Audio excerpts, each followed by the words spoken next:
So we have a bunch of emergent systems in Sea of Thieves already, in the storms and the shipwrecks and some other features, but now we're starting to look at a new type of emergent system in the skeleton forts. The idea being to try and take this encounter on to another level. Yeah, exactly. So there's multiple skeleton forts around the world, but only ever one of them is active at a time, and they become active by having this giant skull cloud, this ominous skull cloud above them. The idea being that they kind of naturally draw players towards the skeleton fort. So yeah, when you get in there the first time around, you'll have lots of wandering skeletons around to contend with, and then a focal point, which will be the fort itself. Yeah, that's the really cool part, where you kind of work your way through the kind of grunts beforehand and then kind of naturally make your way up into the kind of stronghold itself. And that's really when the encounter, I guess, fully kicks in, when you're engaging with those waves of skeletons. That's when the music kind of gets at its most intense as well. You might take out a bunch of skeletons that are kind of fortifying the stronghold, and then you hear this kind of big horn in the distance, and like a new wave has spawned outside of the fortress, so you naturally kind of have to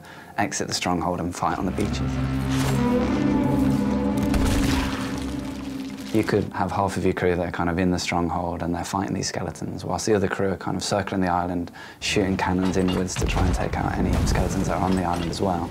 But then at any point, another crew could turn up at the island and they could join the battle. So once you've fought your way through the horde, it's at this point that the captain appears. Now the captain is much more skillful than his crewmates and much more of a challenge for you. But when you do finish the captain, the skull cloud dissipates above the island. The kind of lighting restores back to normal. Curse is lifted. Exactly. And then he drops a key on the floor. So you may have done the kind of hard work of taking out the captain with your crew, but then obviously you've got to take the key, which is a physical item, so it can be stolen by any other crew, and then make your way to the vault to open the door.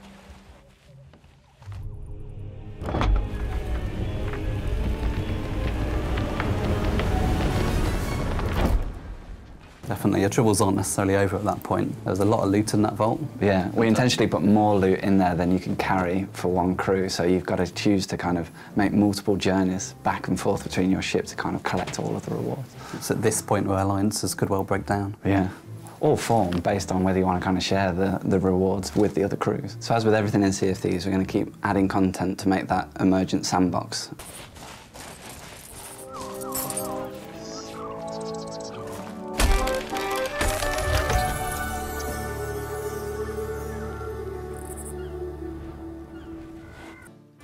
Where's the ooh? Come on!